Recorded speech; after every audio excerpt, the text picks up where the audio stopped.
Okay, well, we've been killing time. We passed time, so we're going to get going. Can I ask everybody to sit down, please?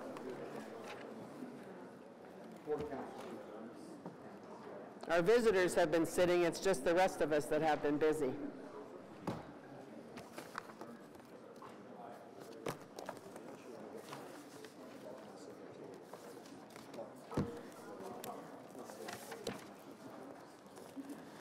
Oh, I got to get rid of this. I don't even want to.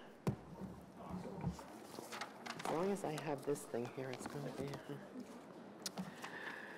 This is a public meeting to consider the proposed comprehensive official plan and zoning bylaw amendments listed as items 2 to 8 on today's agenda.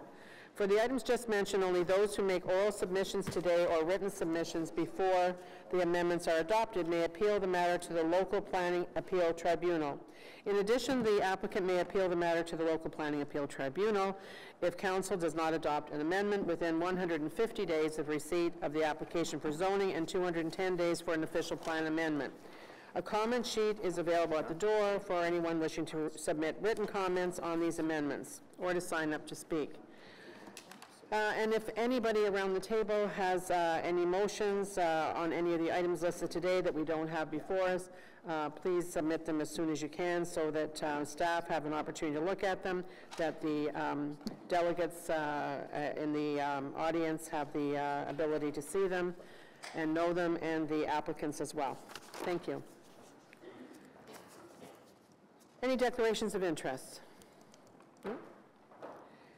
Confirmation of minutes from February 28th, 2019. I hope you enjoyed the little sabbatical from planning.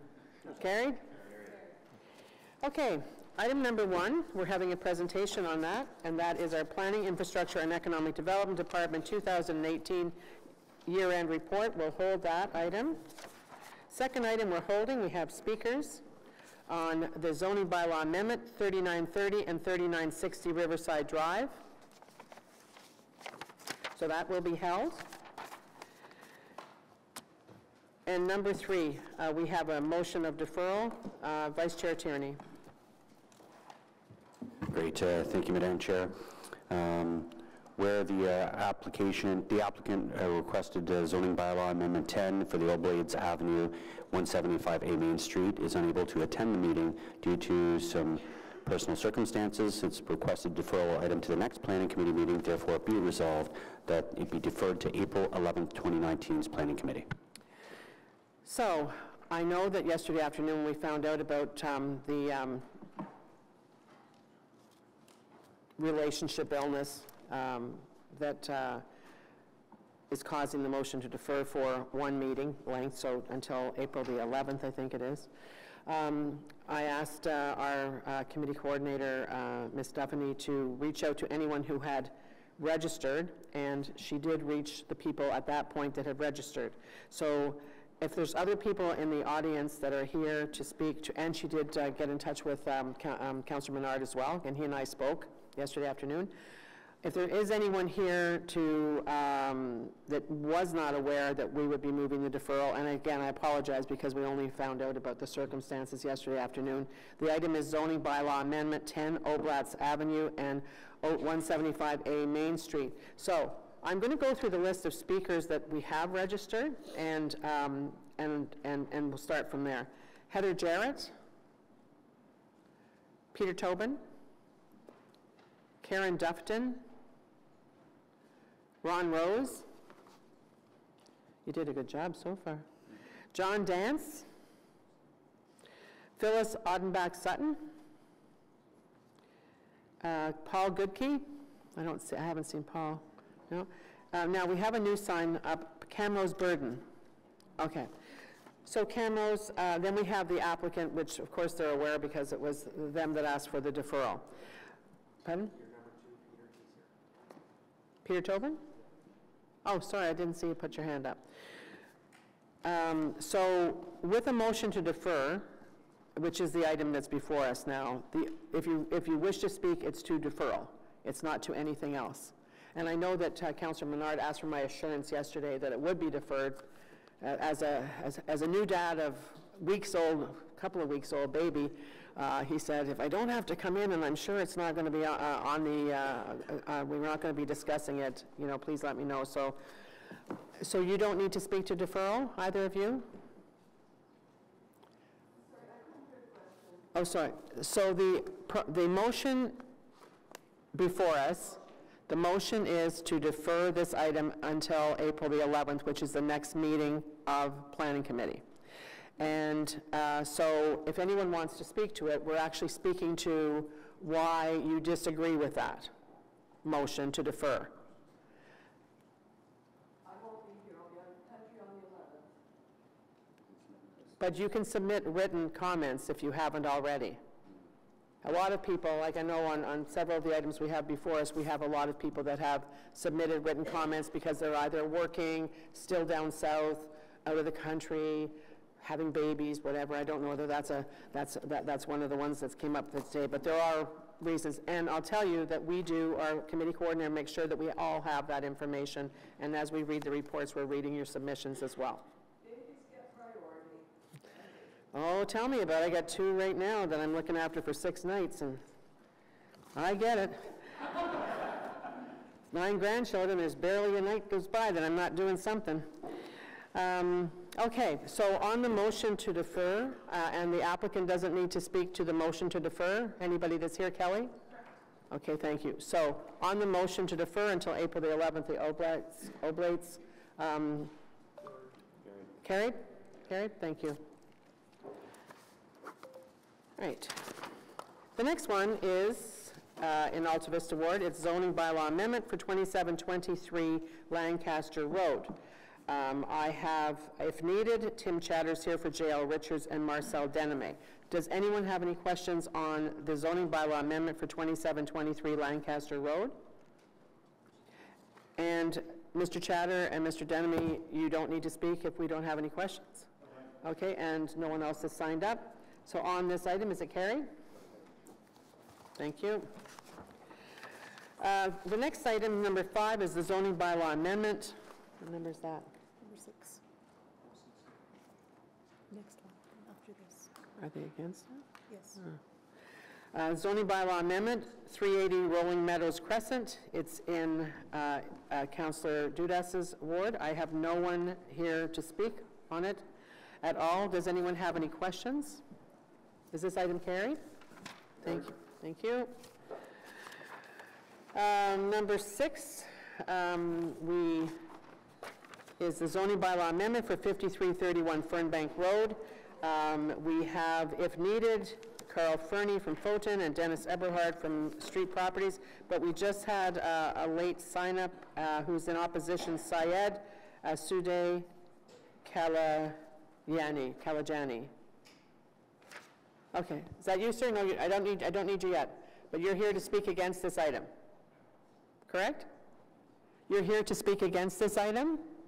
Thank you. So we'll be holding item number 6.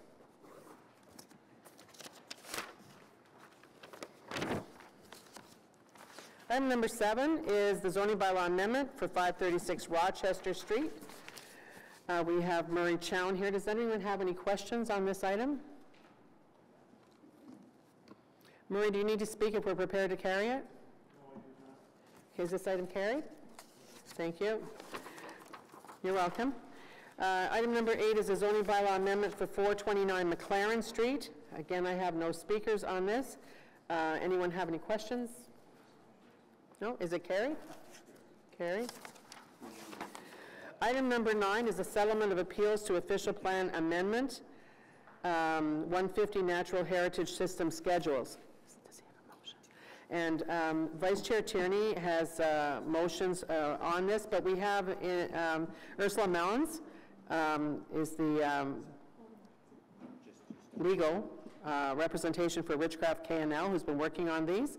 And Yeah, just have you seen the motions? You've seen the motions? Do you need to speak if we're prepared to carry it? No. Okay, thank you. If it changes, we'll come back to you. So, Vice Chair Tierney, please introduce the motions. Great. I'll just skip to therefore it be resolved because it's just a technical switching of maps. Therefore it be resolved that document 2 of the report be replaced with the revised document 2 of this attached motion. You can see a picture of it on the back of it. So it's a switching of maps? Carried? Next one? Do you have another one? Or just one? Just the one? Okay, so any other questions on this item? So, you're fine? So on the item, which is settlement of appeals to official plan amendment 150 Natural Heritage System schedules, as amended, carried? Thank you. Item number 10, Habitat for Humanity Greater Ottawa Home Ownership Down Payment Assistance for 6208 Jean d'Arc Boulevard. I have Shelley Van Buskirk is here, and also Say, thank you. I have no speakers on this, and I'm just wondering if you have any questions. Does anyone have any questions for staff? No? So is the item carried? Thank you. So item number 11 is the Planning, Infrastructure, and Economic Development Department 2019 Work Plan. And I just will say that Councillor Kavanaugh had told me yesterday that she thought she'd be late, but she wanted to speak to both of these, both 11 and 12. But what we did is we reached out to her, and she said that she was fine. So I'm do we need a motion? So I'm just saying that we have offered for her to provide written comments that we will put into the minutes. Okay? So on the Planning, Infrastructure, Economic Development, very busy department work plan for 2019, it's carried. And number 12 is the revised work plan for the new official plan. I don't have any speakers on this either. We may see some written comments from Councillor Kavanaugh, but I was led to, I'm not even going to say what I was led to believe because she didn't say it to me, so I'm not led to believe anything. Unless it's told to me. Okay, so on the item, is it carried? Thank you. Item number 13 is the 2010 annual report pursuant to the Building Code Act. That's Code Act. Sound like a picture. Kodak, blast from the past. Old thing. And we have our Chief Building Official, Frank Badin, here. And anyone have any questions? I have no speakers. No? No, Frank? No speakers. So on this item, is it carried? Thank you. And number 14 is Councillor Leeper's item. It's another beautiful mural. Exemption to permanent signs on private property bylaw mural at 13 O'Meara Avenue. I have no speakers. Can I ask one question? Yes, you can, because I think I know what you're going to ask. Just in terms of an update, we shouldn't be continuing to bring these to this committee. It's still staff work. How are we doing on modifying the bylaws such that these are permitted as of right? So, Chair, we committed to deliver a report to Committee and Council in Q2 on a new process that would avoid all of this. We're on track for Q2. Thank you. And I would just urge all of my colleagues this morning to support me in this mural application. Thanks, Chair. Okay, no problem. Is that item carried? Thank you. Okay, so we go back to the beginning. I don't know. That was a close one, Councillor Leeper. So we're going to go back. We're going to have a presentation from our General Manager of Planning, Infrastructure, and Economic Development on the 2018 year-end report. And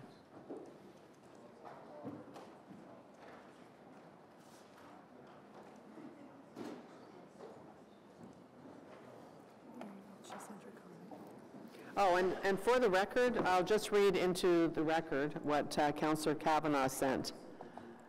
Comments to be read on behalf of Councillor Teresa Kavanaugh.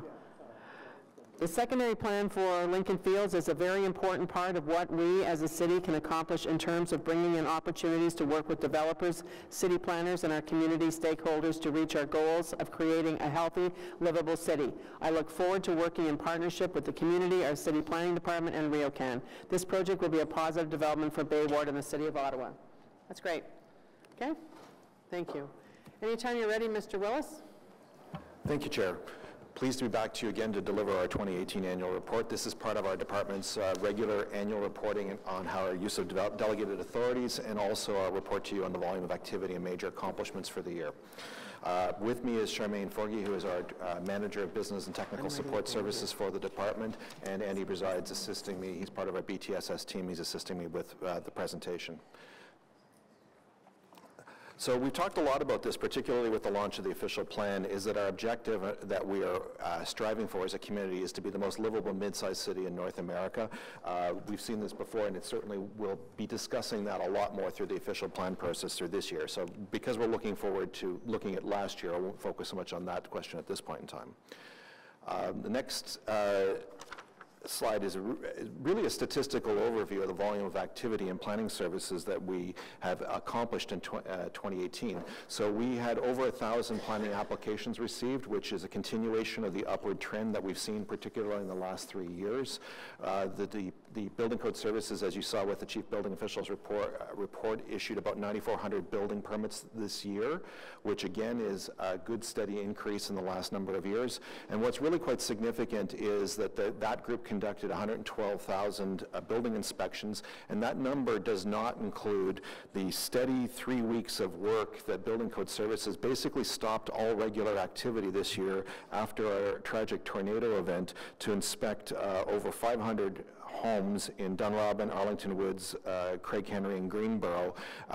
It's a vast effort that the entire Building Code Services had to devote to in order to complete that work to assist homeowners who had damage in their houses. So I want to put a particular shout out to that team because it was an enormously intensive effort for them, and we're very proud of the effort that they did to assist homeowners. One of the questions that this committee has raised on a regular basis is work that we're doing towards continuous improvement in the program and expediting our process for approvals. We've identified 2 target areas in the past where we think we have bottlenecks in our process, actually 3. One was in the site plan program, and you and council recently approved a new site plan program that will help address those backlog issues. The second is our engineering process review, which is work that's continuing and ongoing, where we've looked at our engineering approvals process, particularly through plans of subdivision and site plans, and trying to find ways to alleviate bottlenecks in the process. And that is generate a lot of improved internal practices, not necessarily policy changes, but internal business practices that will help expedite the process. And we'll discuss more of that later this year because we have more work to do in this area. The other area that we'll be looking at this year is also bottlenecks in legal agreements as well. So the city solicitor and I have discussed this, and that will be part of this year's review.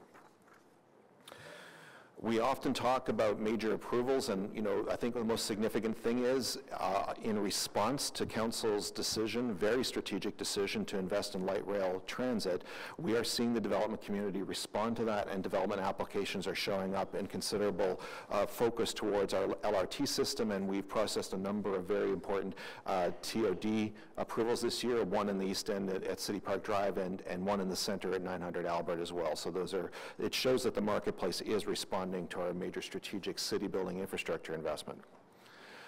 When we talk about city building infrastructure and essential public infrastructure for a city of 1 million people, we're very pleased that we managed to, council unanimously passed with no appeals, the rezoning for the new Civic Hospital redevelopment project this year. And I have to give kudos to the hospital for their very intensive public engagement process. They've been very diligent of trying to address the ideas, and I think we're now looking forward to the province announcing financial commitments to this project that will allow this essential piece of public infrastructure to be built.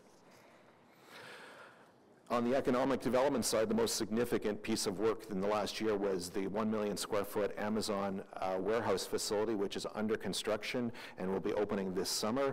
Major job creation opportunity in the east end of the city, and also part of the new economy, and showing that Ottawa is at the forefront of providing service for that area. So this is a significant economic development and planning accomplishment. Probably one of the most, because it was an expedited economic development project, it was one of the fastest site plan approvals we've ever granted. Infrastructure services, and although it's not really directly related to the mandate of this committee, it is actually core to our department's efforts, is our infrastructure services group, which is responsible for the design and construction oversight of every city infrastructure project that's not a P3 project, whether it be parks, whether it be roads, bridges, libraries, community facilities, nursing homes. They are responsible for all of that. So they also run the asset management program to recommend prioritization of projects for renewal of our $42 billion million public asset program. Council has approved a project authority last year of $565 million in capital projects, and that led to 600 actual physical projects, and we also upped last year strategically our asphalt testing program as part of that program, which is essential for our quality control. That group was responsible for a number of really significant city building projects in the last year. Florida Footbridge, which will open later this year. You've seen the construction. It's a fun project to watch how that was actually built. A number of parks projects. I'm going to talk more about the Ottawa Art Gallery in a second. We managed to get Council and Federal Treasury Board's approval for the Ottawa Public Library, and now that's in the hardcore design process with one of Canada's leading architects. And the combined sewage storage tunnel, which continues construction as we speak. The north-south component of it is complete, and the east-west component, at last I checked with staff, it's very close to the University of Ottawa, and the tunneling will then go beneath the Rideau Canal in short order. And Council made a major priority last year of investing in road resurfacing, which is also a big, very accelerated program which the group had overseen. Elgin Street Renewal, we're right in the middle of construction right now. That work has begun and is continuing, and that will be a major transformative project for the core of the city. We're very pleased with the opening of the Ottawa Art Gallery. I think you've heard the Mayor discuss the fact that the visitor attendance of this has far surpassed any expectations we would have had, and it's a beautiful partnership between the Ottawa Art Gallery, the Germain Hotel, and the University of Ottawa. The facility is very well used. You can see people in it for all kinds of purposes all the time, and it's a really fantastic addition to that part of the city. Computer technology is a very behind-the-scenes element of what goes on in the city. We launched a very important new program called Vision, which is our new project management software, which tracks all of our infrastructure projects, all of the financials, change orders, all of the information, and it's a big repository of the information. It has come as a result of over a dozen audits over the years that have recommended a modernization of how we track and maintain this information. And it's a tool that's used both by our own staff and the contractors and consultants who work with us. So all the repository of information is complete, tracked. We have progress tracking on schedule and cost through this. It's all automated now. And part of it supports the monthly reports each of you receives about the status of projects in your wards. Our right-of-way heritage and urban design service was also very busy this year. I'm going to start with some of the lesser-known services because I don't know if it's always appreciated the fact that the city's chief surveyor actually is within this group, works for us, and the city chief surveyor did over 1,000 legal survey projects last year. Very critical component with particularly the rollout of Stage 2 LRT. There's an enormous amount of legal survey work. It also supports the real estate group on any activities they do. It also provides preliminary surveying for all of the engineering work we do, whether it be a road project in all of your wards or other site development project. The other group that I don't know that always gets a lot of attention is our GIS and our group that supports the backbone of the city's GIS. And a lot of the Geo-Ottawa information that many people see is a combination of work through our central SIPD IT group, but also our GIS team who populates that with all kinds of information. Some of the new storyboards we've developed last year, and they had over 1,500 drawing requests from departments all across the city. And I will also point out that in the response to the tornado, they provided an essential service to emergency response teams, providing data on hazardous utilities, all other information in the areas affected, and those teams worked around the clock to generate maps that you would see in all of the emergency response stations. The group issued over 1,400 right-of-way permits, and there's a report coming forward on our road activity bylaw very shortly. I think we'll talk a lot more about the nature of that work, but it's a very big part of what they do. In terms of urban design guidelines, which that group did, the major achievement of 2018 was the new high-rise urban design guidelines. That was a very important project that took a number of years to get to agreement and completion, and the team is shifting its focus, as you can see in our work program that was approved earlier, to low-rise next. The Spark Street Public Realm project is a fun project that is really about trying to liven up one of the main attraction streets within the city. It has both done two major elements. One is the temporary installations to block vehicular access except for service vehicles in the area, and that has changed the way that street feels. If you go there now compared to last year, you have far fewer vehicles on the street and during many hours of the day, and they are quite limited, and this is really important to really get that street life back. What we call the Sparkscapes pilot project, which is all the temporary furniture and play equipment installations, was very popular last summer and received some national attention.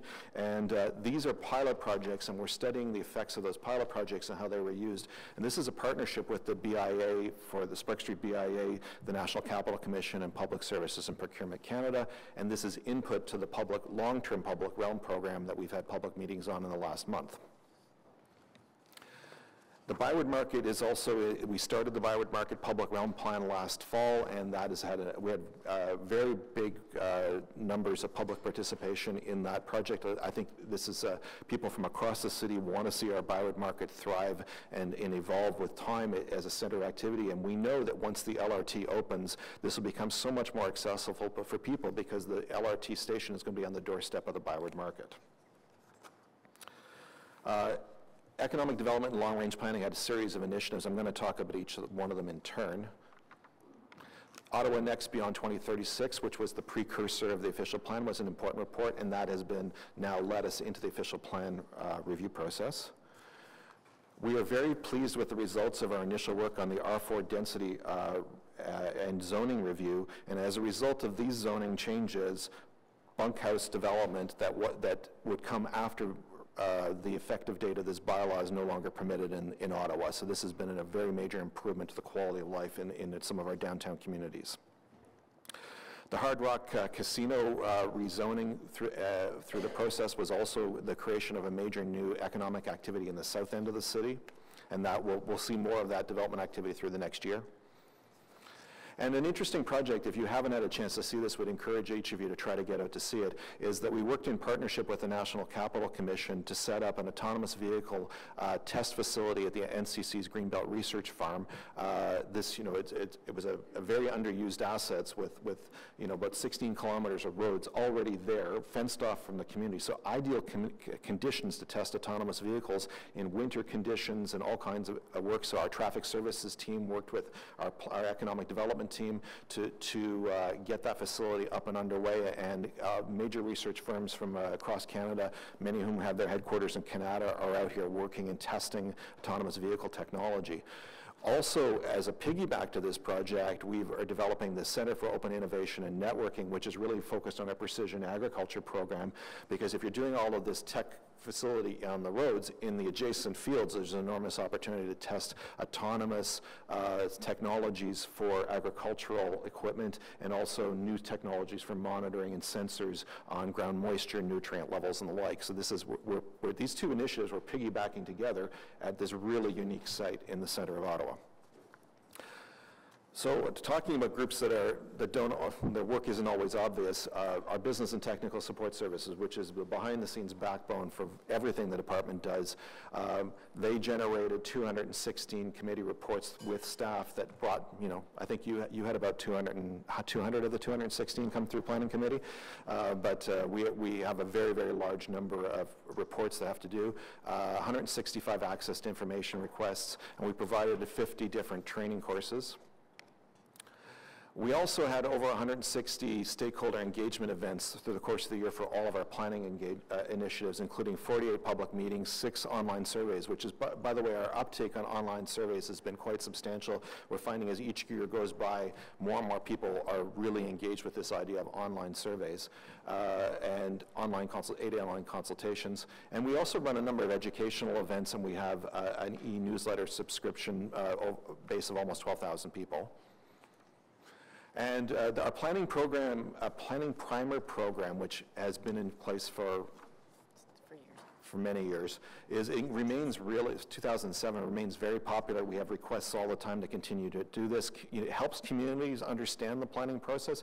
It even helps people who are new to Ottawa, maybe involved in development projects or professional services, helps them understand the Ottawa way of doing things. So it's incredibly popular, and we continue to offer it in high demand throughout the year, and we keep getting groups wishing us to offer more. and we revamped it last year as well. So we strongly encourage anybody who is seeing this, who has the opportunity, encourage you to share this with your constituents. We do have our online departmental newsletter, 12,000 people right now. We'd like to grow that base because it's a way for us to get information out, and the address is on the screen. As I said, if any of you wish to have something to put in your own newsletters to try to drum that up, we'll provide that too. So that's an overview of the departmental activities for 2018, councillors, and I'd be happy to answer any questions. So I was just wondering, you know, with, in the last part of your presentation, and thank you for shepherding such a very important and busy department through 2018. When you were talking about the increase in the online participation, which I think that we know that, I mean, certainly, I'm sure some people here still do householders. I personally never have done one in my 22 years, but I find that, you know, with the other tools we have and how people are reacting, whether it's Twitter or whether it's Facebook or whether it's WhatsApp or whatever they're engaging with, or your newsletters, whatever it is, the fact is more and more people are looking to this kind of ease. So I'm wondering, about rather than hosting the same number of planning primers, would it make sense to offer one online as like a webinar? So, Chair, through working with the Service Innovation and Performance Development Department, which has a new name as of June, which I haven't memorized yet, our IT technological people, we are actually exploring software packages that would allow us to do a lot more public engagement online. There are a number of preset packages. We just have to test them to make sure they meet our official languages requirements, make sure they meet legislative requirements, but we're testing and piloting a number in the next year. I think the library does webinars. And so why would we not just use something like that? I mean, we have within our own organization or departments or, yes. Thank you, Chair. We do right now have all the primers are online, and we do have some that are in video form, and we are looking to do more of those webinar pieces. The feedback that we have had from residents, they'd like to come together, meet other residents, and also have that. So we do have that option of the online. Except that if we're not calling it a webinar, people may not be aware of that. And the people that are telling you that are the people that are available to come to those sessions. Absolutely. The people that don't have the time, that maybe after they, you know, struggle for an hour-and-a-half trip home on OC Transpo or whatever, get home, take their kids to all the things they take them to, get them into bed, and then maybe have a time that they'd really like to be learning more and participating more. I want to make sure that there's an opportunity for those folks. Thank you, Chair, and I'll take that as direction. And without having to create a new program on that, lots of people do webinars. Thank you very much. Anybody else have any questions? Councillor Brockington and then Councillor Leeper. Okay. Thank you, Madam Chair. Just a few comments and questions. Thank you for the overview. Certainly busy year last year, and I'm sure the work plan for this term and this year is no different. You touched upon the hospital. I just want to say, as the local councillor welcoming the new Civic into his ward, the hospital has significantly improved on its consultations and community outreach. I think it's what started off as somewhat rocky, that Councillor Leeper and I can attest to 4 years ago, is really now a well-oiled machine with respect to community engagement, so I'm glad you raised that. One issue I've raised in the past that I want to get your comment on is there's a misconception in the public that every single planning file that comes to your attention we approve, or that this committee approves in council. And I think it's important to provide the public with some context about the files that first arrive at your desk, those very preliminary discussions, the revisions they go through, the UDRP voluntary meetings, files that stop at that point, versus what actually comes to this table and goes to council. And so I'm wondering if you're able to, obviously not now, but as part of a sort of an annual update like this, give us real data about number of actual files you first receive and the amount of massaging and revisions that they go through before this committee even sees that. Because again, the misconception is that everything that comes to the city automatically gets approved, and that's not reality. And I think that's a valuable metric to provide. So Chair, just really quickly, I mean, one of the things that Ottawa does more than most municipalities is we put a really concerted effort into pre-consultation through applications. We even involve community groups in a number of, as a pilot project in a number of areas, and a lot of files that probably are not supportable from our perspective stop at the pre-consultation stage and never proceed to an actual application. And it's hard to track that exactly, but we can go back and look at that. In terms of files and the work that the planning team does, our planning team are very dedicated staff, and they're working to try to improve every application to meet the objectives of the official plan that have been established. And so, as Mr. Herwire can attest, a lot of files, part of the reason they take time is the amount of work go on the back and forth we go to try to address community concerns, try to address our technical concerns, and make those projects better in the process. So we might be perceived as slowing things down, but that process actually improves the projects. Thank you. So as far as your 2019 report to this committee, do you think that it would be possible to provide additional information on what I've just raised? Chair, we'll go back and look at it. I'm going to have to see what kind of, we're going to a new technology on our planning application system too, and it may be that when that new system is available, that data will be easier to get and track. But I'll discuss that with Ms. Snedden and her management team to see what we can provide. It's because it is a good point. Excellent. And the last comment I have, Madam Chair, is just regarding the tornado points that you made. You didn't mention River Ward. You mentioned all the other communities. The mayor in his State of the City address mentioned every community except River Ward. And I just want to point out that River Ward was one of the impacted wards, certainly not to the same extent as Dunrobin or Trent Arlington. Significant damage. The Quarry Co-op took a direct hit, which is right beside the Hunt Club Riverside Park Community Center, which I was in when the tornado came right by us. But there was a number of homes damaged that required city intervention, Red Cross intervention, and I just want to point out that, yes, we weren't hit as hard as other communities, but there was significant damage and people going through hardship as well. And Chair, my apologies for not referring to that, because the councillor is quite correct. Thank you. Councillor Leeper? Thanks, Chair. A couple of years ago, we underwent a fairly extensive reorg at the city. And we reduced the number of senior managers. Our leadership team is 9 people now. One of the considerations that I raised at the time was, we continue to have a transportation chief, and we continue to have a planning chief. And I just want to ask you, what is your impression of how that relationship between transportation and planning, how has that evolved? How is that working for you? Is there anything we can do to help to make sure that they're even more tightly integrated? Are you seeing any problems emerge? How is the relationship between planning and transportation working, given the clear interlinkages between those two? So Chair, organizational structures often evolve to meet business needs, but how we're organized at the top doesn't necessarily affect how things actually happen on the ground when staff work with each other. The transportation planning staff are co-located with the rest of the work team in our department. They sit on the same floor, they sit right next to each other. Our business and technical support services actually provides them support on public consultation activities.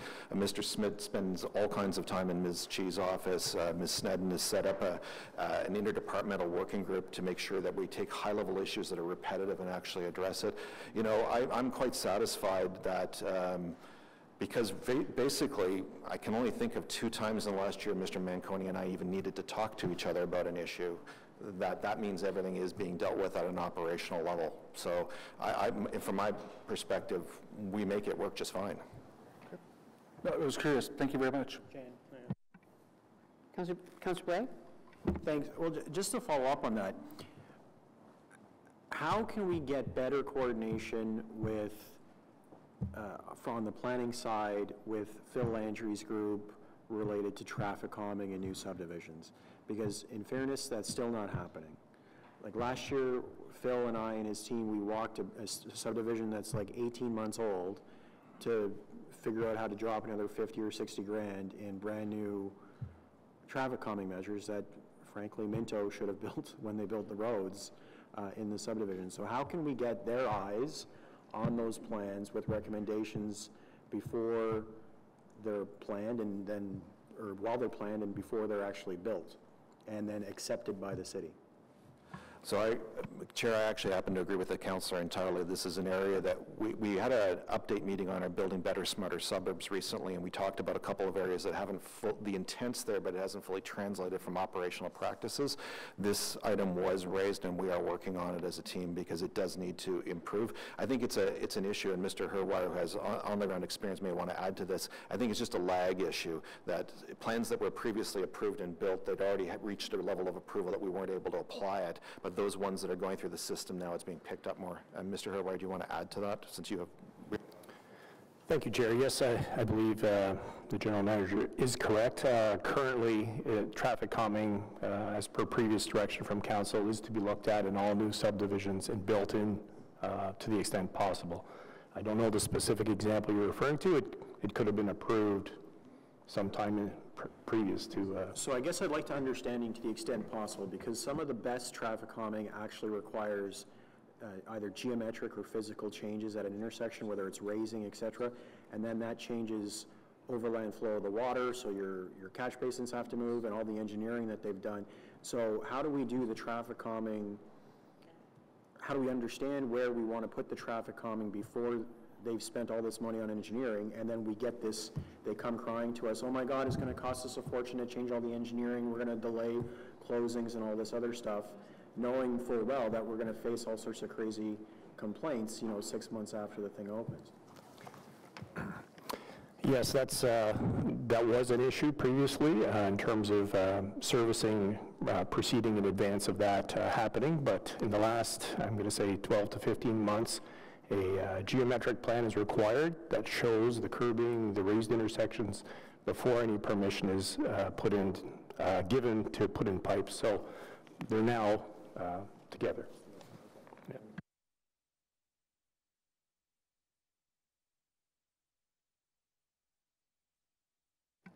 And anybody else? No? Well, thank you very much. And I like the fact that you are, coming forward and talking. I think that sometimes we just kind of take it for granted and we're not really taking the time to have it in a public session. And we know that we're busy. We certainly know we're busy. I know how busy the department is, but I think that when you really start to talk about it, all the things that you've achieved, it's pretty remarkable. And the upcoming year, well, this year, is not going to be any different. So thanks for your work, for yourself and your team on behalf of all of us. Thanks. Received? Thank you. Okay, so the next one is 3930, zoning bylaw amendment for 3930 and 3960 Riverside Drive.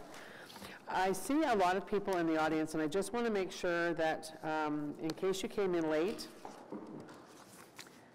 you know that item number 3 has been deferred. So item number 3 was the zoning bylaw amendment for 10 Oblates Avenue and 175A Main Street. That one has been deferred until April the 11th. Is anyone here for that? If you are, just know we're not going to be discussing it today. So this item before us now is the zoning bylaw amendment 3930 and 3960 Riverside Drive. Where's our planner for this?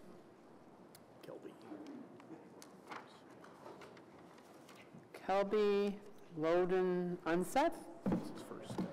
This is your first time? It's like your inaugural meeting? Welcome. It's a big file.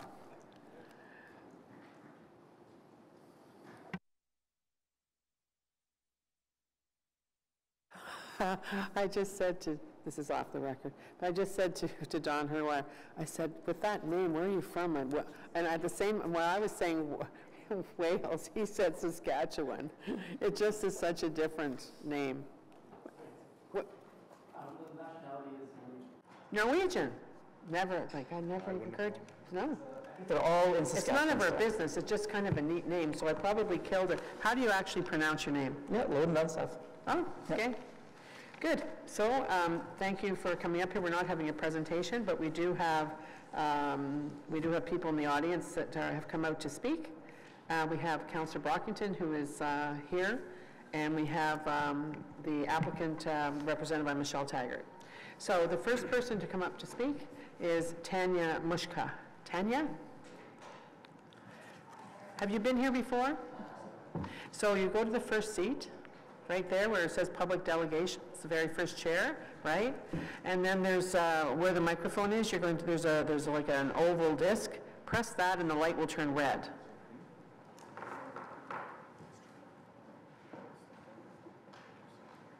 There you go. Now move it over right in as close to the front of your face because it doesn't really project that well sometimes. Okay. So you can actually take this and move it a bit more. Okay? You have 5 minutes for everyone else that's going to be speaking. That's the rule that we have. Thanks very much. I will probably take my 5 minutes. Good morning. Thank you, Chair Harder and committee members for this chance to speak today.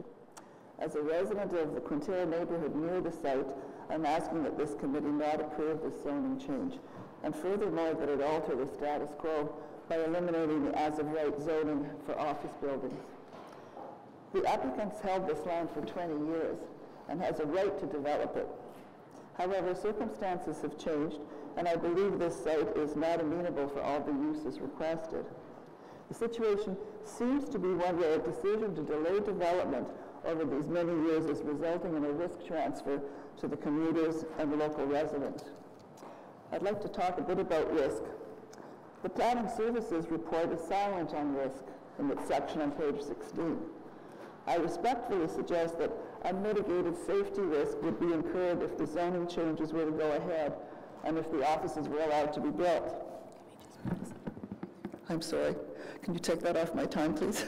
At the last community open house, some members were verbally provided by the applicant team where they forecasted additional traffic for afternoon peak hours for a mix of hotel, retirement residents, car dealerships, and apartments, which would range somewhere between 240 cars added to 684 cars added if an office building was included.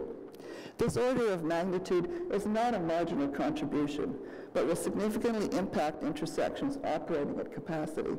There's no public transit directly to the site, and apparently no immediate plans. And this is important for a seniors residence if it goes in. More congestion will no doubt lead to more accidents. Adding an intersection and an extended turn lane, as has been talked about, to access the site will not fully offset the negative impacts. Another safety risk exists in Quintero on Kimberwick Crescent, where cut-through by drivers is happening now. Many families live there. There are sports events like soccer, and young people cross there. There's every reason to believe that more drivers will be induced to cut through and thus increase the risk to pedestrian safety. Critically increased traffic in an already congestion and high accident area puts safety at risk, and the risk of material loss goes up. The net impact is an unmitigated risk, what I believe is beyond an acceptable threshold. Also, in my view, the zoning changes requested do not fully align with a couple of aspects of the official plan and policy. Firstly, the official plan section 4.11.2.1 states that for traffic, roads should adequately serve the development with sufficient capacity to accommodate the anticipated traffic generated. This is not the case for this site. Secondly, this application is not aligned with the 2014 provincial policy statement, policy 1.67.4, which states, promotes a land use pattern, density, and mix of uses that minimizes the length and the number of vehicle trips. I suggest that this application does not merit approval because of these gaps with policy. Another problematic aspect would be more surface transportation noise from the traffic caused by high-density development.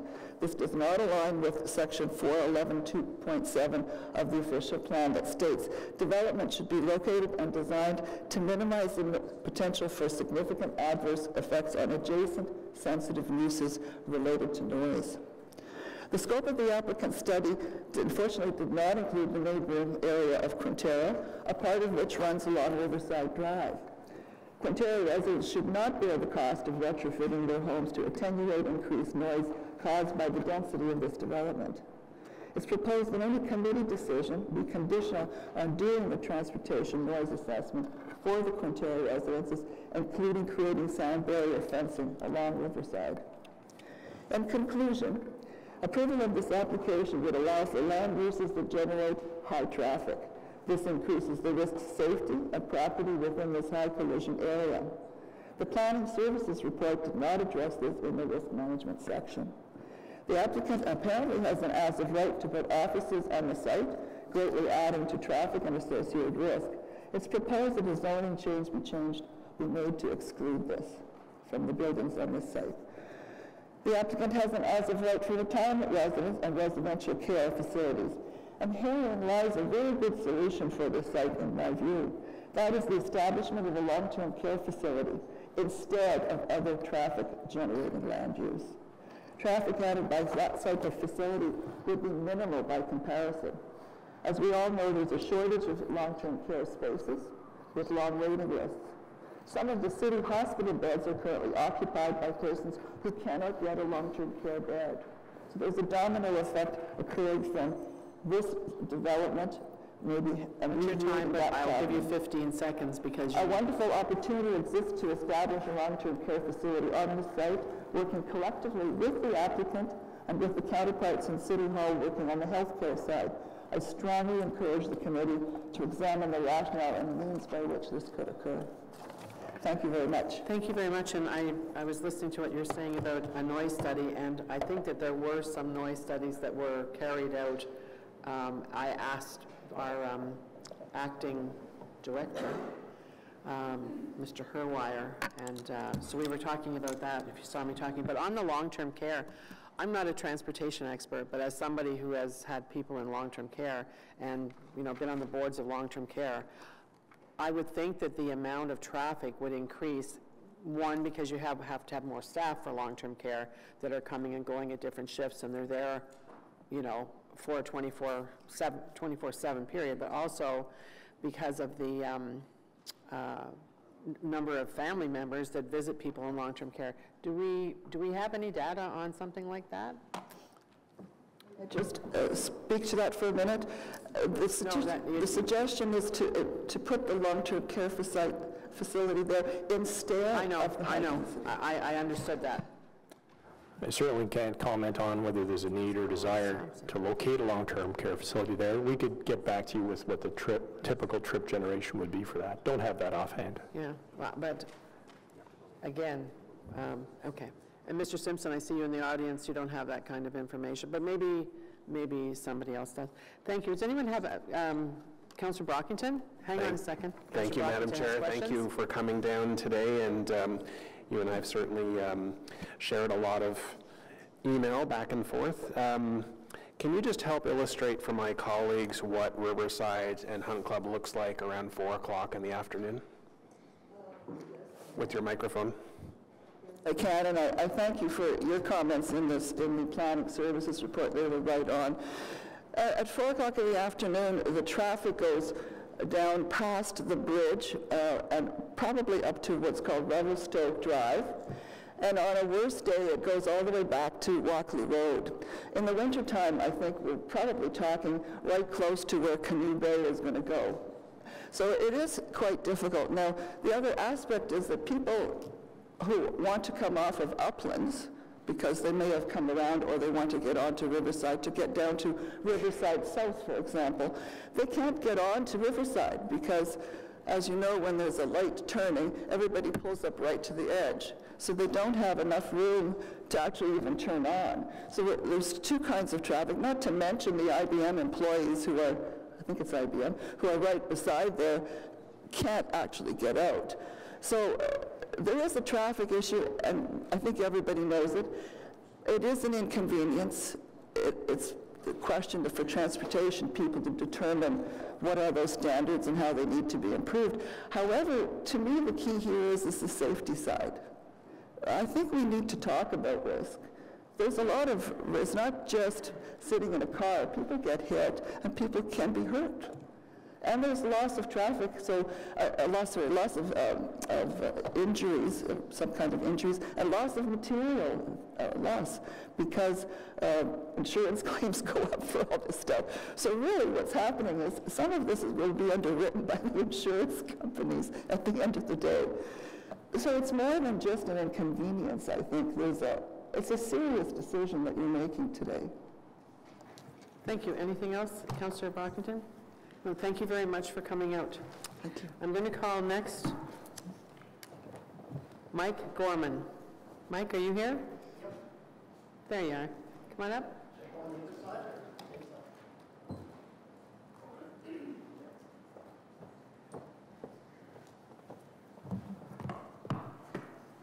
Yesterday, I sent an email, care of Melody, which included 2 charts. Has everybody got copies of those charts? It's coming. Matt's coming to put it on the screen for you. Oh, can you put it on the screen? Okay.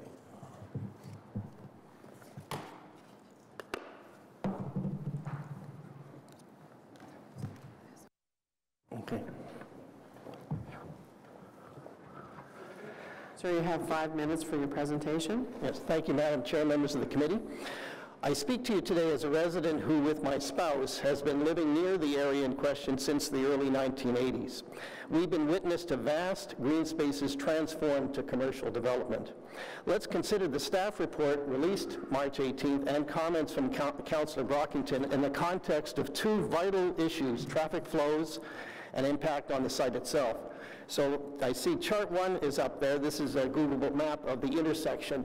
You can see in red, and the previous speaker just alluded to this somewhat, this is typical traffic patterns where you can see in red, especially during the afternoon, sometimes in the morning, sometimes even on the weekend to a certain extent. So eastbound all the way up to, frequently up towards Uplands, westbound to where the Lowe's shopping center is. You notice even Prince of Wales is affected, pretty much up to the railway. And also, as was alluded to, as high as Revelstoke on Riverside Drive itself. Kilometers in each direction. Also observe that, marked in yellow, Uplands Drive and Paul Anka Drive, busy residential streets, are prime targets for driver shortcuts, be they be going south or east-west. This increasingly means safety concerns for local residents like us. According to the official plan, Riverside Drive and Hunt Club Road are transit priority corridors. One of the 3 term of council priorities is identified as improved safety for road users. What about this project enhances this goal? Councillor Brockington commented that the intersection is currently one of the worst in the city and rated F failure for ability to move traffic. How does this project improve the situation? The traffic impact study was based on estimates of vehicles entering or leaving the proposed access, but little attention was paid to the disruption of the southbound traffic flow, which was just discussed before.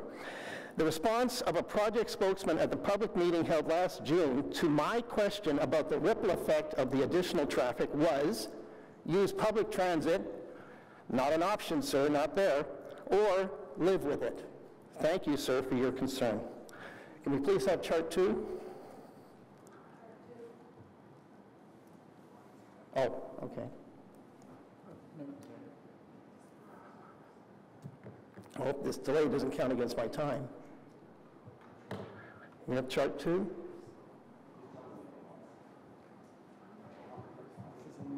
We've paused your time.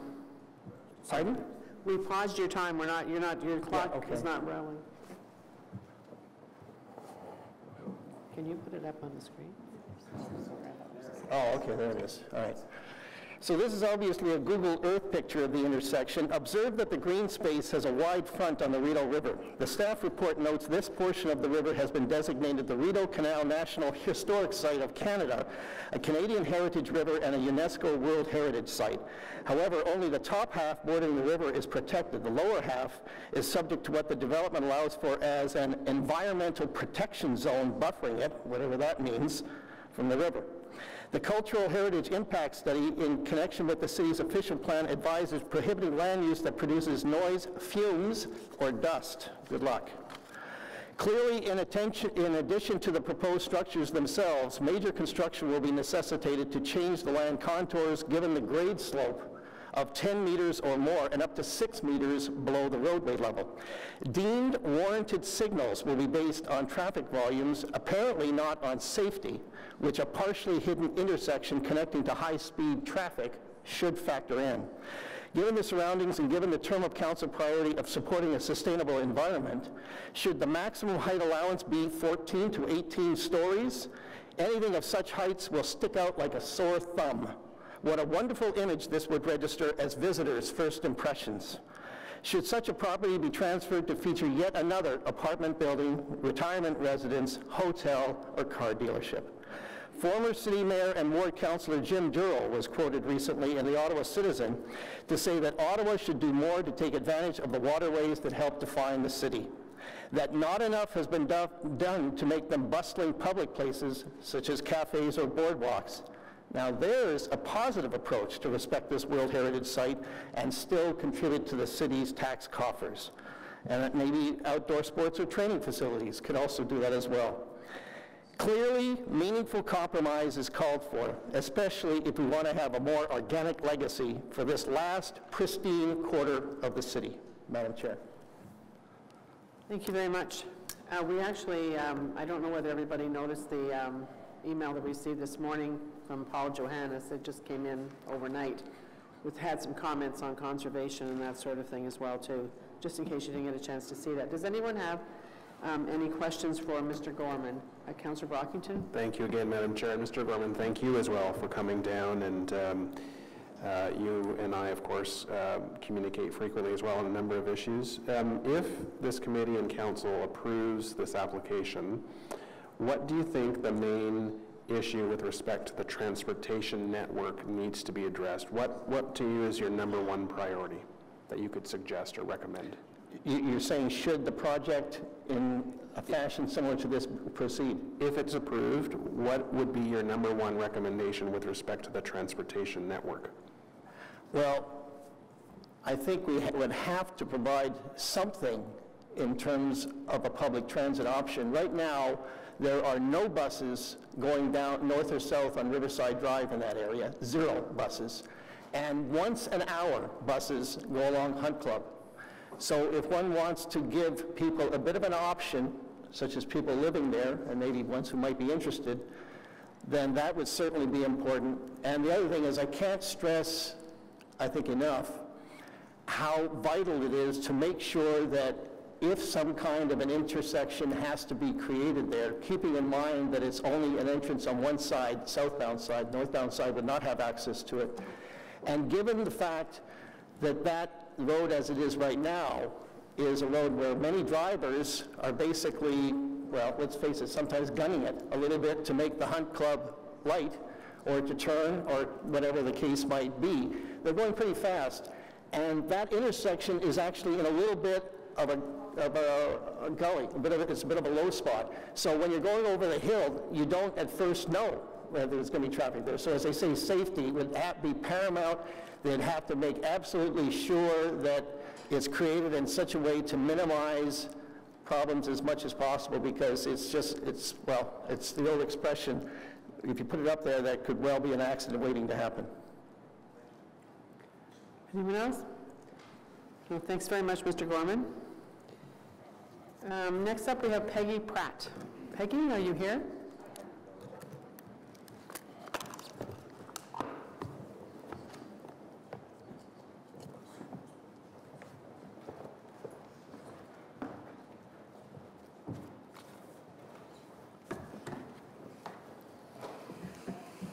Welcome.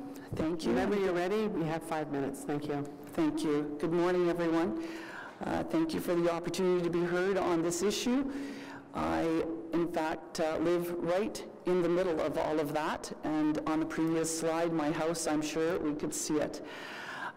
So every day I experience what happens in this area, and I've lived in Riverwood for the entire time for over 20 years. And I would echo the concerns of the 2 previous speakers who are very well informed and well spoken on all of the ripple effects that this development would have. No doubt there will be some positives that will come from the development of that area. However, the concerns about safety and traffic are of paramount importance. The intersection there is noted, I believe, by the city as one of, if not the most significantly dangerous and high collision intersections in the city. it's just logical that the development is going to make that even worse than it is. There does not seem to be adequate consideration or solutions for how that would be addressed at that intersection, at the intersection, as well as where the traffic would come onto Riverside from that development. And indeed, as it's already been stated, people where I live are very concerned about the traffic that goes on Kimberwick, because people cannot turn onto Riverside. They then think it's a great idea to go across Riverside through Kimberwick so that they can turn right onto Riverside. And this goes on every day, particularly in the winter. As it's already been stated, sometimes it takes me 20 to 25 minutes to get from Walkley to the entrance to my development on Malhotra Court. So that's an inconvenience that's not great. However, the greater concern is the safety at that intersection for both pedestrians and drivers. And things like car dealerships and so on might be fine, but that is a lot of people going in and out of that small space on a daily basis. Anything else? No. I just have a question, because you're talking about, so the new intersection that's going to be built, what will that do, if at all, anything to ameliorate what your concerns are? I'm asking, I guess, the transportation folks. Sorry, I was just chatting here. So the concern from Ms. Pratt was that, well, let's face it, we all know that it's very busy. Riverside Drive is extremely busy. I mean, Prince of Wales is extremely busy. Riverside, South, and Barrhaven have like 135,000 people, right? So, at least, in Manotick. So, the new intersection that they're putting in, that they're paying for, is that going to do anything to address the concerns that Ms. Pratt had?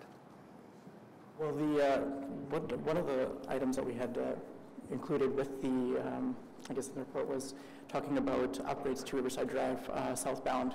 One of the options was expanding the right-hand turn lane southbound, which would increase the queue length for cars, allowing better flow-through of cars going southbound through Riverside across on Club Drive. So that was one of the options that we had included and discussed quite thoroughly with the applicant as well.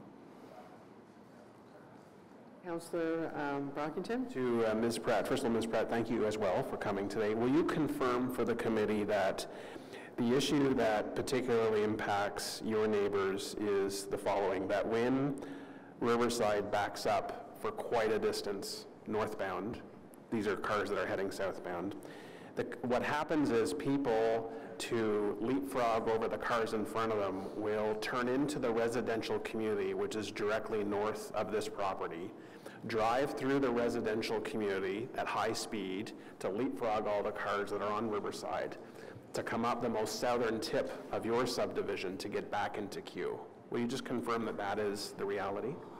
That's correct. They do it both through Riverwood and then also over on Kimberwick. So there's two places there where people tend to want to get a little bit of an advantage. And Riverside is not, Riverside is a pretty quick street. It's not like they're not going quickly there.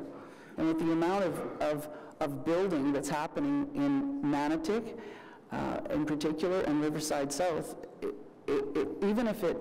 even without this development, it's bad enough and getting worse, and now we're just going to make it even worse without a good solution to handle it.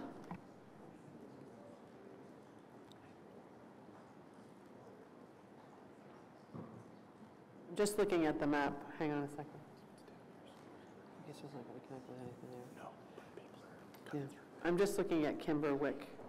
Have you, so this is something that you're witnessing already? People. Oh, absolutely. Yeah, people will, as the crow fly, wherever they can, to get through. And so often we're putting no turn lanes between 7 and 9 on Grenfell at Woodruff, and it happens on, I would say, all of our busiest roads in the city. And the Just right. IBM employees, the IBM is right there on the corner, so those folks, the IBM building is right there, and so those folks don't have a way to turn, so they will out onto Riverside. So they'll go out, as they should, over onto Uplands and Kimberwick, and, you know, it's logical. Thank you. Anybody else have any questions? No, thank you. Yeah. Well, I have Michelle Taggart now. Michelle Taggart? Welcome. You have 5 minutes. Okay. Good morning, Madam Chair, members of Planning Committee. My name is Michelle Taggart. I'm here representing the proponent, St. Mary's Development Corporation, which is an affiliate of the Taggart Group of Companies. So you've already heard the overview from staff. You've heard from the community. I'm going to keep my comments brief. The hot button issue on this file, obviously, is traffic. Council approved a rezoning for this site back in 2010, which was for a 650,000 square foot office development. That zoning currently exists as of right. So that project would have generated 800 vehicle trips per hour at the peak hour. The project that is before you now is a mixed-use development, and that will generate around 230 trips in the peak hour, so between a quarter and a third of the traffic that is currently permitted as of right. I want to thank staff for their commitment to and work on this project. It has been a long road, and staff were very diligent in making sure that every aspect of this project was carefully considered.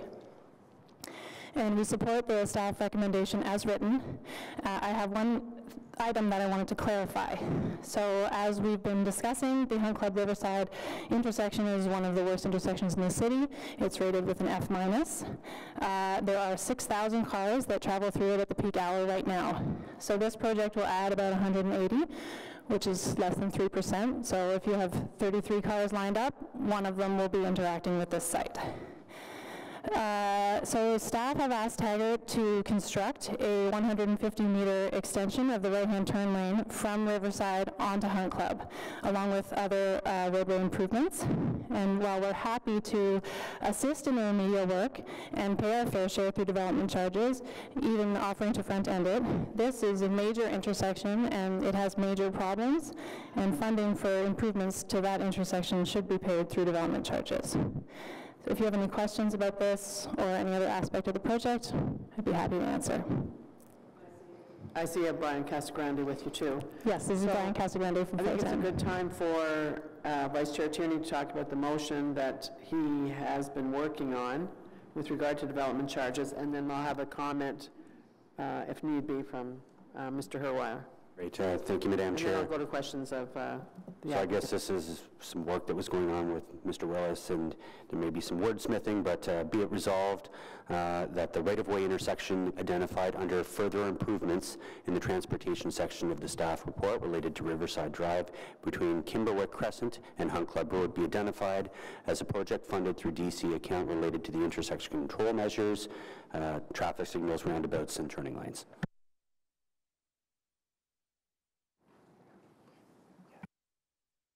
Mr. Herweiler, comment? Thank you, Madam Chair. In the time we've had to review the motion, we certainly don't have any objection in principle. We would like to tweak the wording a bit. The account identified is incorrect, and we'd like to specify the improvement that Ms. Taggart just referred to in the motion, so we could have that for council. So that's great. So on this motion, we'll go ahead and you can do your wordsmithy stuff prior to. Thanks. Procedurally, whatever works, we're happy to assist. Okay, all right, thank you. Questions, Councillor Brockington? Just on that note, if I can, this is going to come out of a pot that everyone contributes to, and not necessarily that we're asking Taggart to pay for it, because this is a different strategy I'm learning of right now. Can you clarify this, please? Yes, Madam Chair, that's my understanding. It would come from a citywide account that funds work, and it would be subject to availability, but I understand Taggart would be prepared to front end, assuming it's eligible, and perhaps Mr. Simpson Anything to add? I want to know what infrastructure projects Taggart is going to pay for out of their pocket with respect to sidewalk. We've talked about this. This is the first time I'm hearing this, that they're now not going to be paying directly for this. So how is the right-hand turn extension, sidewalk improvements, who's paying for this? Madam Chair, I think that's what we'd like to clarify between now and council.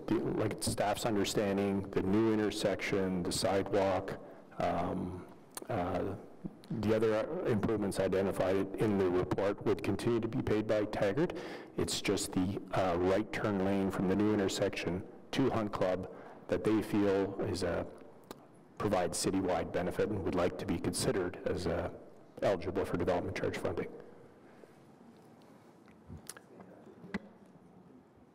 So I'm going to yield. I want to hear my colleagues' questions and comments first, but then I'm going to come at the end if I can. Okay, does anyone else have any questions? Okay, yep. Councillor Shirelli, who else? Okay. All right, Ms. Taggart may have answered part of it, but I had intended Can I just interrupt for a minute? Does anyone have any questions of Michelle Taggart or Brian Casagrande? Should I? I'm asking, because if you don't, I won't have them stay there. Maybe I should stay there just in case, Just right? stay. All right. Okay, You sorry never to know what's gonna interrupt. happen. Sorry to interrupt, Councillor Shirelli. Go ahead. Okay. Just as an aside, I always wondered how you get an F minus. Yes. F What did he say? is fail. Anyway, so I guess it's F plus moved to grinded in. And grinded in.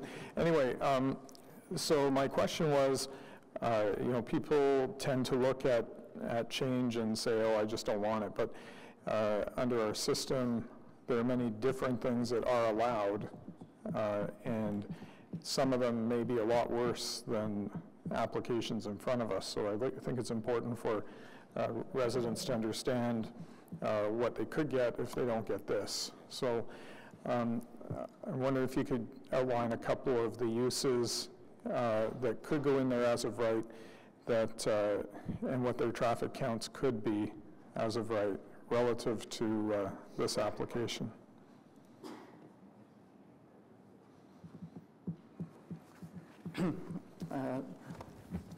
All right, so different uses. You have to point the microphone closer. Oh, sorry. Thank you for the question. Different uses that could be permitted on the site. I don't have the actual traffic numbers myself, and maybe some of the other members here could elaborate after, but different uses for the site could allow amusement center, bar, broadcasting station, cinema, parking garage, parking lot, place of assembly, production studio, nightclub, theater, and I mean, actually even more. So the actual traffic generation of those uses, I don't know. Maybe perhaps Wally or Colin, you can elaborate. But for anyone who's been around here for the site are quite vast. So anyone who's been around here for any length of time knows that at least half of those are significantly higher traffic generators. Yes.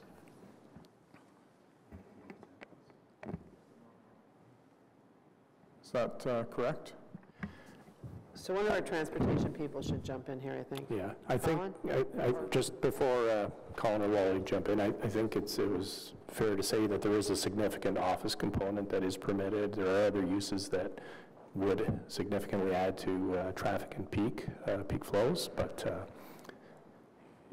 generally, yes, what you're asserting is correct. All right. Okay, thanks. That's it. Okay, no, you can't. It's great. Who are you? I'm Mark Baker from Parsons. I'm prepared to translate. Okay, so maybe you can whisper in your client's ear, and if somebody else asks a question, she can state it, but the way if you had registered, it would have been a different story, but I stick to the same rules all the time. Okay, so you're free to do what you want. Is Councillor Gower. Thank you, Chair. I wanted to just hone in a little bit, make sure I understand the rating, I guess this F rating that's been given to the Hunt Club and Riverside intersection. Was that a result of the traffic impact assessment for this particular development, or is this a broader, transportation or planning study that arrived at that grade? Thank you for the question. The level of service F is what's existing today. And that is analyzed through traffic signals group when they review traffic signals. The traffic that causes this level of service isn't going to go away anytime soon. My colleague reminded me it's F minus, not F, but with the changes that are being proposed to that intersection as a result of this development, what's the anticipated rating that we would get to for that intersection? Do we move from an F minus to an F? Do we move from an F to an E minus? It will not improve. It will not improve. And so I guess my next question is, because it comes up in my ward and I'm sure many others, and maybe it's what Councillor Leeper was anticipating with this question to Mr. Willis earlier, at what point can, as planners or as a city, can we push back on development when we're seeing a worsening or an F intersection? At what point can an F intersection be grounds to reject an application, or does it factor in at all? I believe, I'm not too familiar with it, but there is a system in place where there's funds available depending on the level of the intersection. I'm not sure if you can address that. Mr. Chair, through you, Councillor, there's a number of different things that we look at when we look at development impacts. That includes the overall multimodal level of service. And I think with this application, with the implementation of a new concrete sidewalk on the west side, including a cycle track, there's benefits to the other modes as well. You know, the long-term vision for improving this intersection is the Stage 2 Trillium Line extension to Riverside South, as well as the widening of the Airport Parkway, including Leicester and Bank Street, to improve capacity in the north-south direction. Both of those projects are underway and part of this council or next term of council. You know, we have other projects that are protected for and identified in the official plan, but they're not within the long-range financial plan. But certainly, we're protecting for another crossing of the Rideau River at the extent at the base of Fallowfield Road over the Rideau River, as well as future road widenings in the area. But those projects aren't within the immediate, you know, funding areas. Or in the immediate future. So I guess I just want to make sure I have with clarity. If a traffic impact assessment for a future development is done and it comes back as an F, that's not grounds, or the city could not refuse that development because the road infrastructure or an intersection design is not complete. Is that correct? That's correct, Councillor. It's an indication of delay. As long as the geometric designs are done safely, then we typically proceed. Okay. I don't have a problem with the land use being proposed, and I wish I had the grounds to push back on developments. I don't think this is a single development, you know, it's not this single development that will be the straw that breaks the camel's back, and I wish I could, out of principle, vote against this on the traffic, but it's not a grounds that the city under the Planning Act has in order to reject the development. I think it's disappointing, and it's an issue that comes up again and again, and we're talking about you know, transportation infrastructure that could be years, sometimes decades to get there. And I think it's a real problem in these communities. So thank you. Thank you. Councillor Dudas? You know, Councillor Gower spoke to a lot of what my questions were. I would like to ask too, I mean, Colin, maybe you can jump in here. I don't see anybody from OC Transport, but maybe you can weigh in. In terms of the transit access that is currently available for residents in this area, and are there any plans to bolster that? Yeah, as identified by the previous delegation, Hunt Club and Prince of Wales are both transit priority corridors, so they're protected for signal priority and queue jumps for transit buses, but it's not within our affordable network.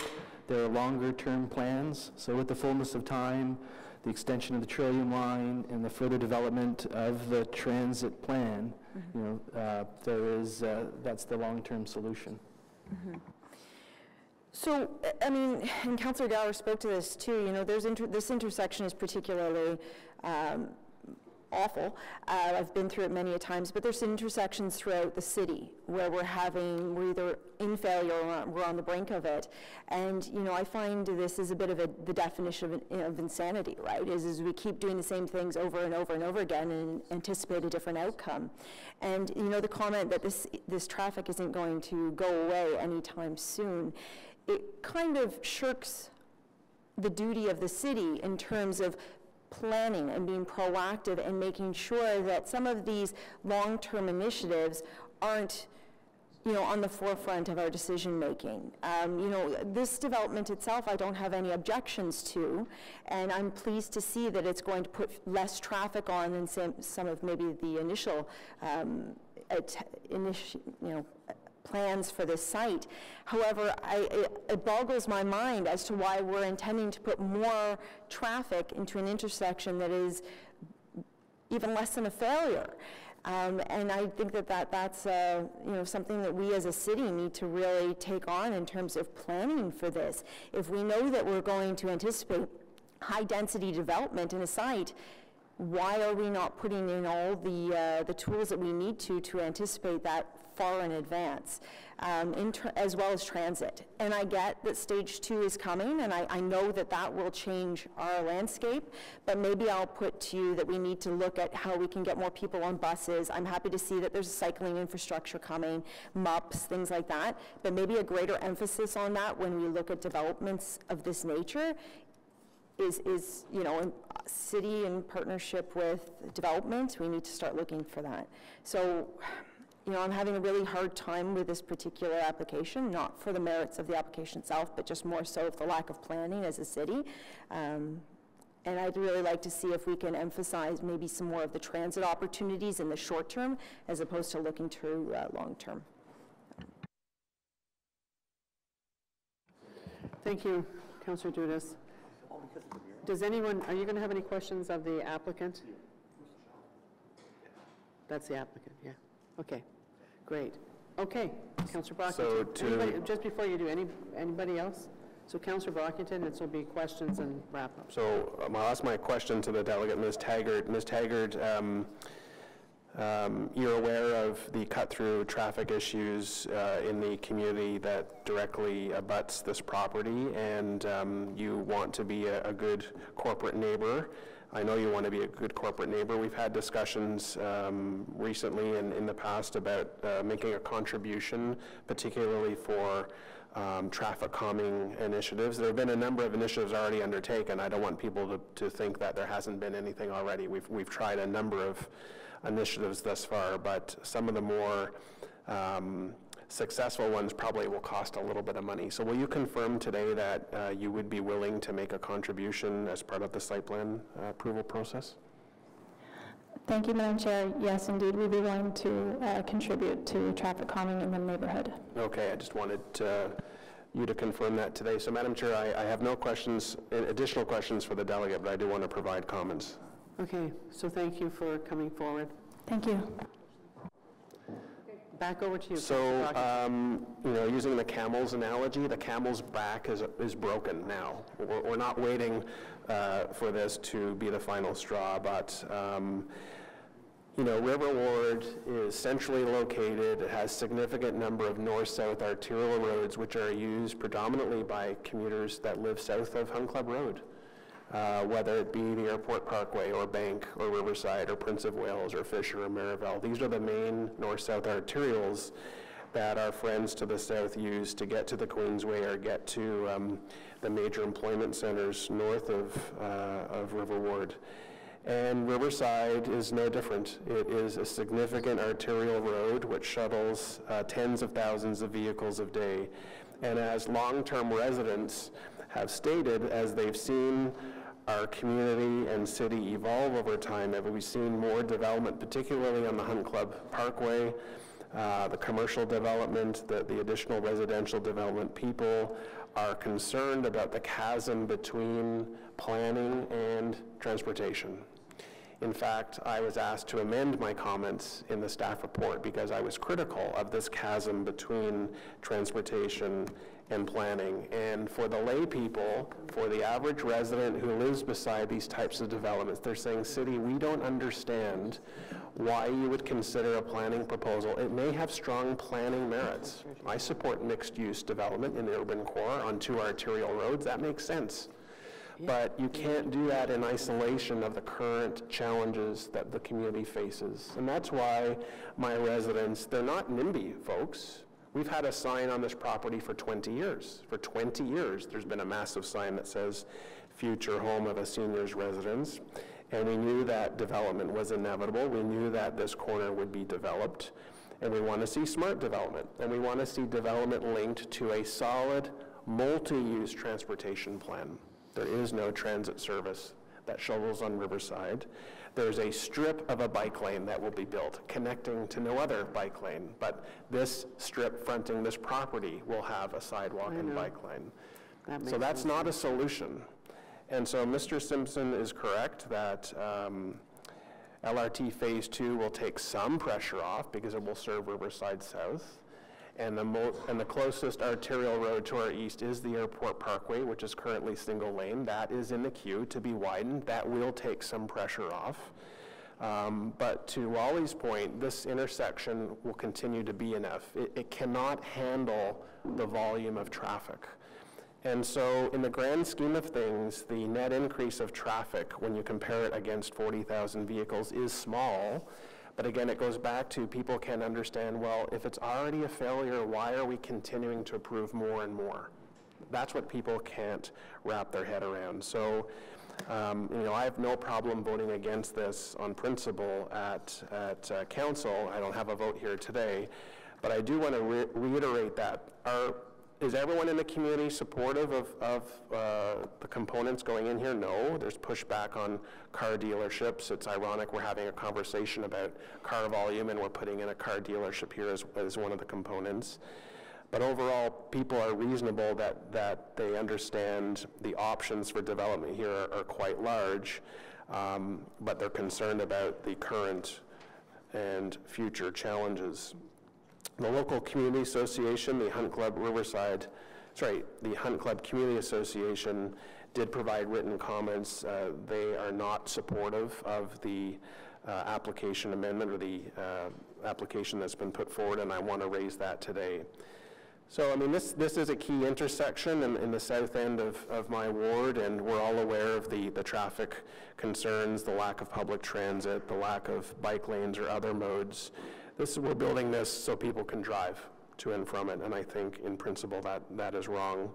There is an existing issue, as has been identified by delegations, about the cut-through traffic on Kimberwick, and I will continue to work with the community and staff and with the proponent here on some, I think, elevated. We've tried the painted messaging, we've tried the yellow flex sticks. There are some other options that can be explored, and we're looking to do that as well. And Councillor Meehan could not be here today. She has a family issue to address, but she'll speak at council, but she has some significant concerns as well. She represents the area to the south. So I guess I look to staff. I mean, the lengthening the right-hand turn lane, I do welcome that. To staff's admission, that will not fix the problem. Have we exhausted all options? Is there anything left that as a city we can look at? We know that LRT2 is coming, but that's still a number of years. We know that in the long-term plan, the widening of Hunt Club is possible for dedicated transit lanes. That's sort of on the books, but long-term. Is there any, I mean, we've also lengthened the left-hand turning lane from cars coming from the south that want to go on the bridge. We've installed signage to indicate to motorists you're entering a high collision zone. So the city is aware and has done some things, but this intersection continues to be either in the top 3 or the #1 highest collision.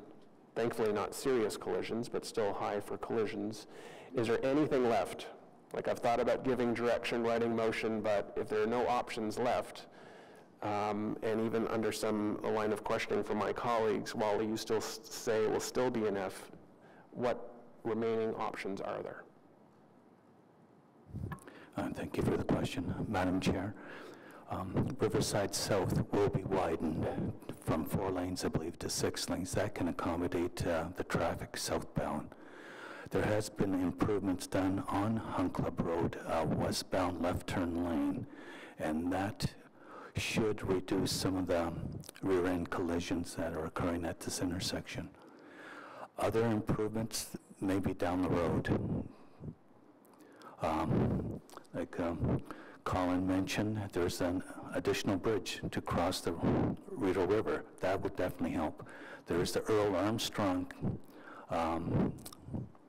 Ring Road. That would definitely help. The widening of the parkway.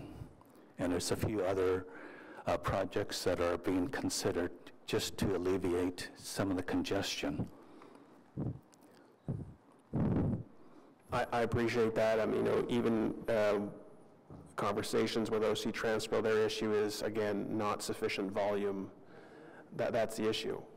It's not that they refuse to have the conversation review the matter. They need people to ride the bus in order to put the bus there.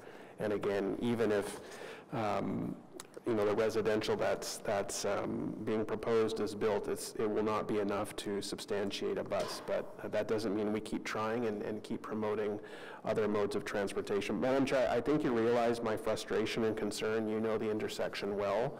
I know that when Hogsback Road is closed for 16 months, I'm about to have a major public meeting on May 13th. Colleagues, anyone who lives basically south of Baseline is going to be impacted by this, and Riverside is going to be an absolute nightmare for quite some time, in addition to what it is now. But again, I think, colleagues, you're aware of my concerns. I have no hesitation voting against this. I think there are some significant issues here with planning and transportation, and if we are going to be approving matters on a planning perspective, you can't ignore or not come with sufficient plans to deal with the transportation network. So that's sort of my angle, Madam Chair. Thank you. And I know that you worked really hard on this file, so I appreciate that too. But the majority of the conversation really has been around how awful it is. And you could say the same if you look at the intersections. In the top 10 are Woodruff and Hunt Club, Prince of Wales and Hunt Club, Riverside and Hunt Club. I mean, those 3 are in the top, 4 in the city.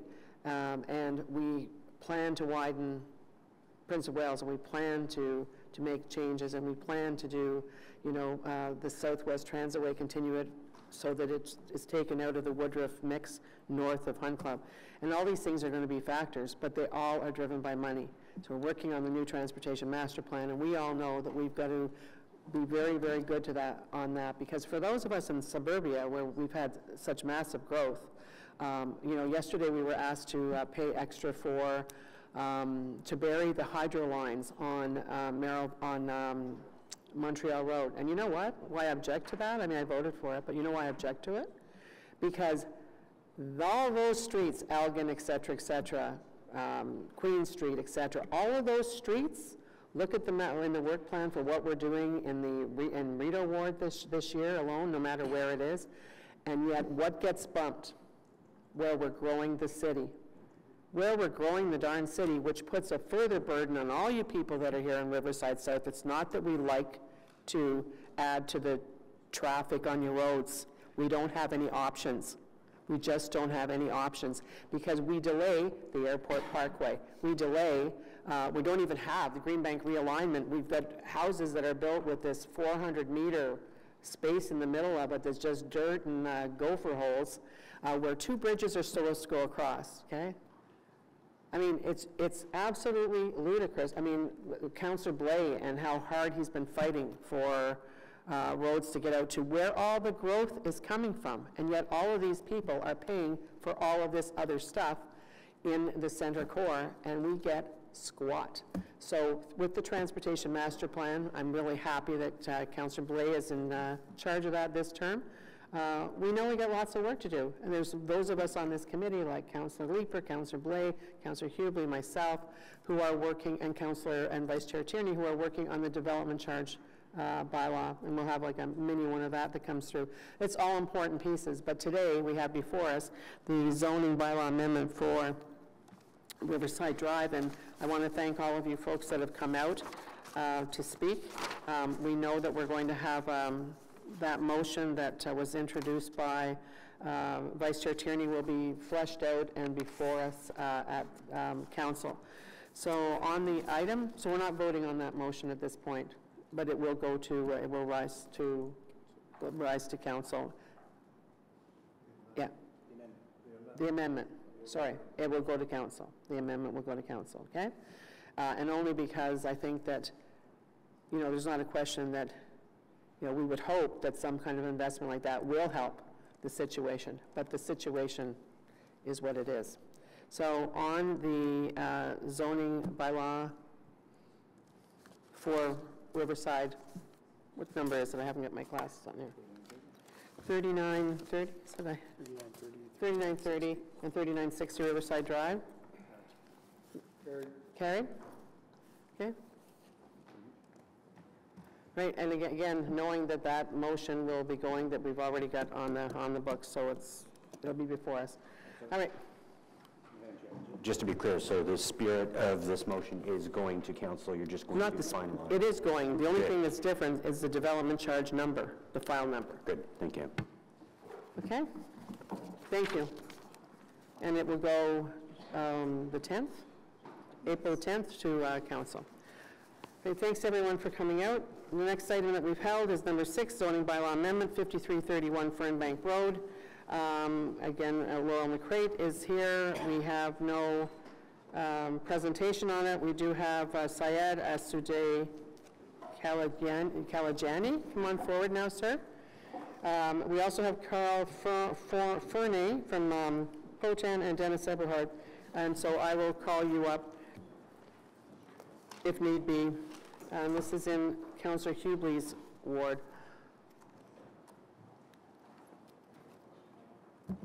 Hi, Laurel. Hello, Madam Chair. If I may just flag for the members of committee, we have identified just, you know, just this morning a potential issue with the map that's included in the report. We will be clarifying that, and if need be, bringing forward a technical amendment to the council. The issue is related to the property lines that have consolidated through land titles but aren't shown as one individual block on our system. Councillor Weaver, you're good? Yeah? Okay. Welcome, sir, and thank you for sending your notes this morning. Thank you very much. You have 5 minutes.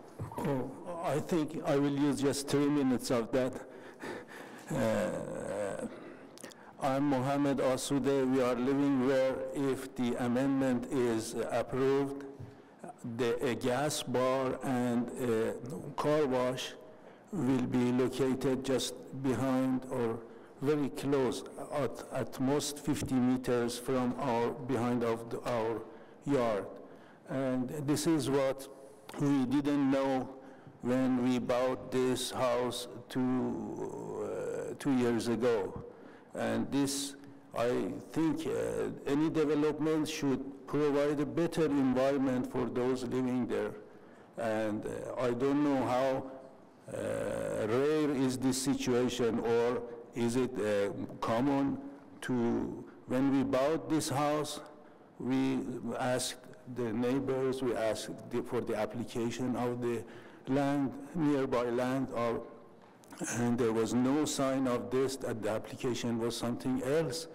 Now we are facing this, that a gas bar and a car wash is just behind our wall. If there is, in the previous sessions, they changed the distance from 6 meters to 7.5. And I am here. Of course, the owner of the home is my daughter, and I and my wife, who has experienced cancer, living there, and I'm just here to express our concern to see whether it is possible to just do something or not. Thank you very much. Thank you very much. Does anyone have any questions? Yes, Councillor Hubley? Thank you. Thank you very much for coming down today, and also I believe your daughter participated in the public meeting that we did on this issue as well. There are gas stations all over the city in very similar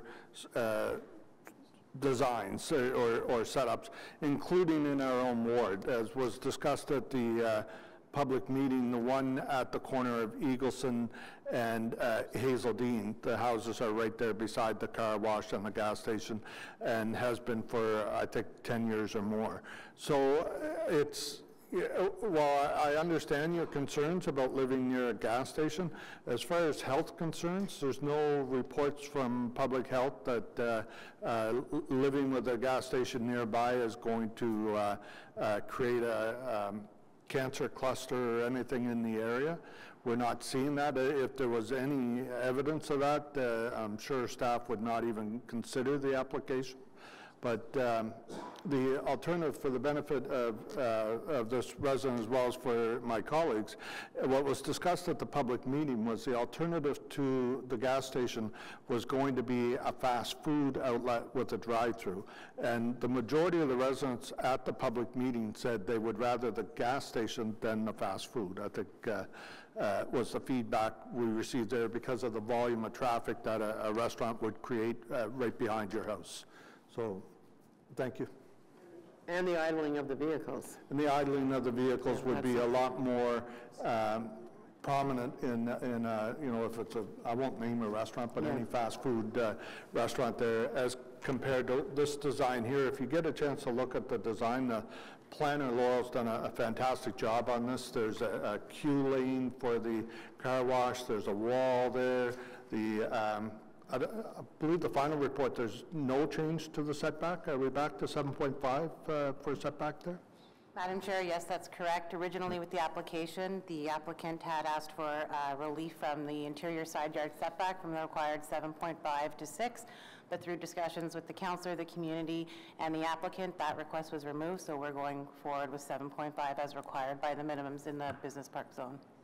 So when you get into site plan, you know, there's some things that you can do, obviously, with the noises and that come from a car wash, and they're way quieter. I mean, I have some instances where I have very similar situations, sir, where there already was a neighborhood that they fit into a corner gas station that had a drive-through that has a Tim Hortons, that people were very afraid of their property's values and all that. None of that has come to play.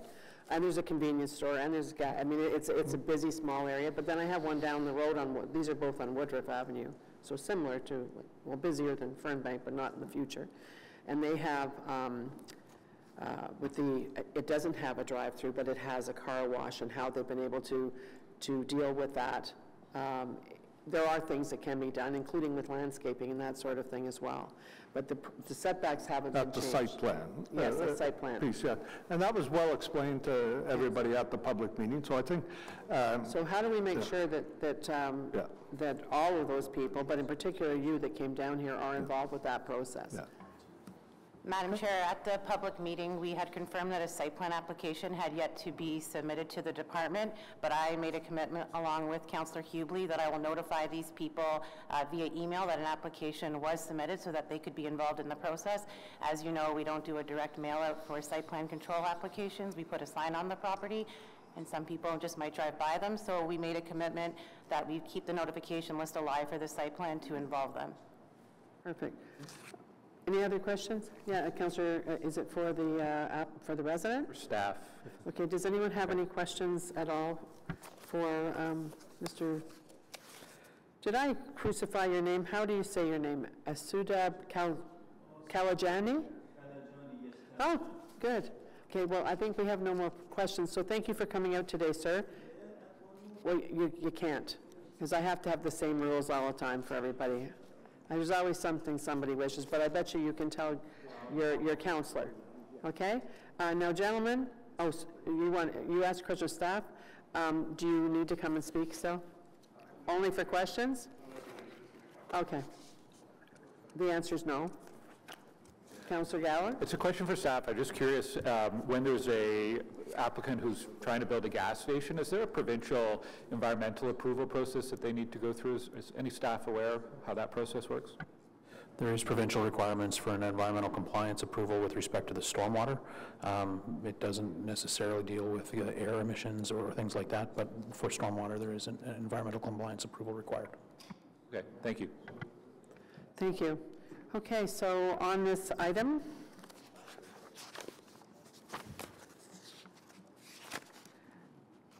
the zoning bylaw amendment for 5331 Fernbank Road. Is it carried? Thank you. Okay. I think that's it for held items. Do we have any notices of motion? How about inquiries? Any other business? Okay, we're adjourned, and I'll see you back here. Are we getting another break? Wait a minute. It says April 25th. Oh, are we getting another break? Did you see how excited I was? Because we've just been moving things till April the 10th. Or April 11th, sorry. So we'll have to correct the agenda to April the 11th. I'll see you then. Thank you.